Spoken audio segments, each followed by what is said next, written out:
Hey, y'all. Yes, I got the bonnet on today. Listen, I had to be up here at this campus early because today's Thursday. And y'all know what that means. Tuesday, Thursday, Saturday, I'm taxi mom. All right. And even though I went to bed early last night, I still was struggling this morning.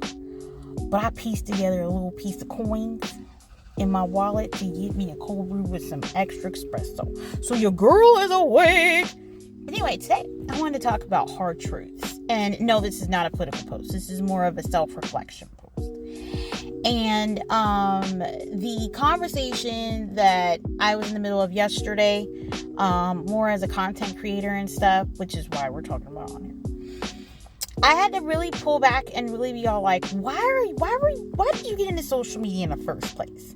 And I think that's something that everybody should start recognizing, because people are starting to notice that Facebook's not paying what they're paying. Instagram's not. Like, everybody's tightening up on paying content creators, whatever your content is, paying them what they're worth, right? So the question you have to ask yourself, and this is not blamed on you. You're not to blame. First off, you're not to blame for them being cheap, because that's what it is. But one of the things I've learned in therapy is try to learn to focus on what you can control and don't sweat what you can't, because it's going to do what it's going to do whether you like it or not. So focus on what you can control. And one of the things I looked at it from that perspective was, why did you get into social media in the first place? Was it to make money off your content? What was your goals? And I really had to sit back and look at this. There's another hard question, hard truth that we're going to get into here in a couple of minutes. But follow me here. When I first started really looking at my social media, not from just shit posts and all that, but really taking it seriously from a business perspective, my main goal was to get 10K on each one of my platforms to get noticed as an actor, writer, director, that type of thing. Notice I did not say anywhere in that sentence for me to get monetized. It was for me to get myself out there for, Hollywood, LA, New York, the film scene, to see me, to see who I am. And I think I got sidetracked because people then started throwing money at me. So instead of me focusing on that, I was focusing on how much more money can I make? How much more money can I make? Right? And I think what happened with a lot of these bonuses and how people got in there, that was their focus. And it was like hook, line, sinker. And so now you have all these platforms that don't want to pay you shit for what you're worth. Some people, I see, they put the time in with the editing, the writing, like, it's just great.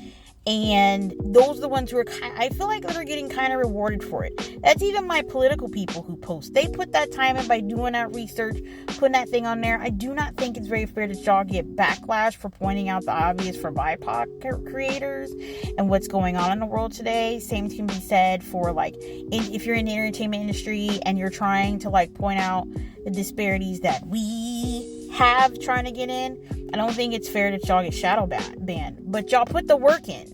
The problem I have with other people who go viral, who just do shit posts, and they're like, I don't understand why I'm not making money. I'm like, you don't put the work in, bruh. You're competing with people who literally have gone and probably YouTubed and everything on how to make their stuff look crisp and as good as, like, a fucking TV show or movie, like, scenario. And you up here wanting to make their money after they put their... No, that's not how that works. And a lot of these platforms are starting to recognize that. I'm not saying that they're in the right for not paying y'all, but I'm saying, in other words, you have to figure out what your purpose is for being on these apps.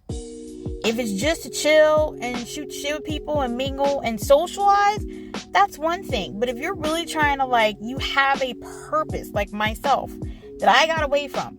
If you have a purpose, you need to stick with said purpose. And then the fruits of the labor comes with that. And I've noticed that. There's different people I follow just because they've done that. And I had to have that talk with myself, because I noticed at one point I was making really great money doing the performance bonus program, and then it just went to shit. And I was just like, well, what the fuck? And then I was like, you know what? That's because you didn't stick to your purpose, bro. You got clouded by MooLaw, and it happens. But we gonna get back to that. We gonna get back to that, because I'm like, nah, I'm I'm not about to just chase pennies like that. I have a purpose for these things. And of course, the other hard truth was, for those who have decided to go back to school, like myself, and were cutting me up on the cusp because they went community college and they're trying to finish, bachelor's, whatever, right? And you're coming upon the cusp of two questions. Is it worth still finishing to get that bachelor's degree unless you're going to teach somewhere? Because then you'd have to get your master's. And two, is it okay for you to take that break to figure out where you're going to get the money from? Because at least for me, in my situation, I'm paying out of pocket. And there's a difference between what I pay at my community college versus what I would pay at somebody's 4-year college. And the thing is about that, and I hope somebody in the educational system, preferably on the financial aid side of things in California, sees this. I love the fact that y'all gave me what they call a BOG waiver, which is the Board of Governors grant that waives my tuition, and all I have to pay is like $35 a semester for the rest of the hoo-has. But you don't have that for the 4-year. I need you to fix that. I guarantee you, if you fix that and you make that a thing for 4-year colleges, you would probably see an uptick on people going back to school.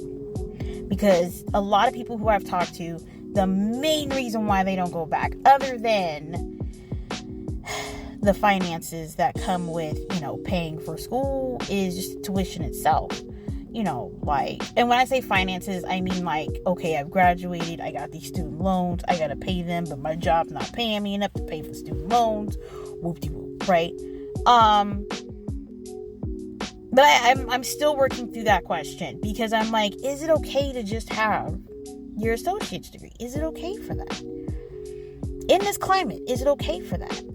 And I go back and forth because there's a part of me that's like, yeah, sure, nobody cares. You're going in entertainment industry, nobody cares. As long as you know how to do your job. But then there's the other part, because I've always taught my kids, you always got to still have money to pay rent. And for me personally, I've seen the inside of, you could become an acting coach. You could teach at someone's university while you're still going on auditions and doing extra work, right?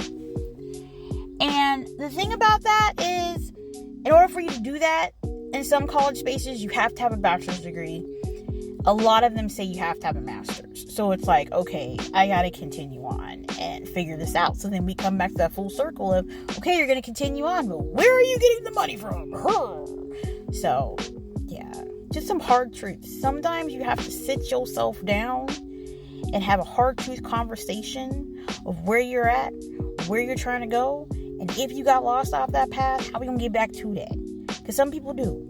Some people get lost off the path, and you got to remind yourself. Because some people may not remind you they did. Some people just might be all like, bitch, we don't care, let's keep riding. And you just be out in the middle of the desert somewhere. You don't want to do that. Stay focused. Stay on a game plan. Don't let nobody deter you, including social media bonuses. If you have a clear-cut plan, let that be a bonus, but don't let that deter you from what you're trying to accomplish.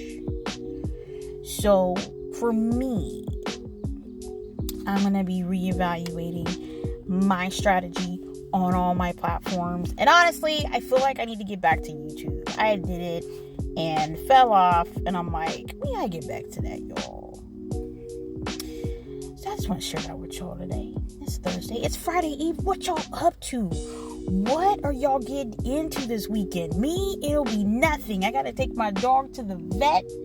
I got an interview I gotta do with a lovely individual who I've been just wanting to talk to so bad. Shout out to Jasmine Sherman. I'm so excited I'm going to talk to you this weekend.